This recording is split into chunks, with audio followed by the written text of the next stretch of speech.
पाकिस्तानी वज़ीर-ए-आज़म शहबाज शरीफ सऊदी अरब, कतर और तुर्की के सरकारी दौरे के दौरान खित्ते में अमन व सलामती के अमूर पर तबादला ख्याल करेंगे। ईरान जंग और इस्लामाबाद में होने वाले हालिया अमरीकी ईरानी मुज़ाकरात के तनाजुर में ये दौरा इंतहाई अहम समझा जा रहा है।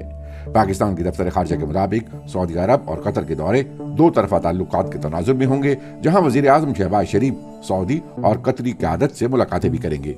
दूसरी तरफ सऊदी अरब ने पाकिस्तान को $3 अरब की माली मदद फराहम करने का ऐलान किया है ताकि मुल्क के ज़र मुबादला के ज़खायर को मजबूत बनाया जा सके। इससे कबल पाकिस्तान ने ऐलान किया था कि वो सऊदी अरब के साबिक़ इत्तेहादी और मौजूदा हरीफ मुल्क मुत्तहिदा अरब अमारात को अरबों डॉलर के कर्ज वापस कर रहा है। In terms of additional deposits. Pakistan के वजीर खजाना मोहम्मद औरंगजेब के मुताबिक $3 अरब की ये मदद इजाफी डिपॉजिट्स की सूरत में होगी।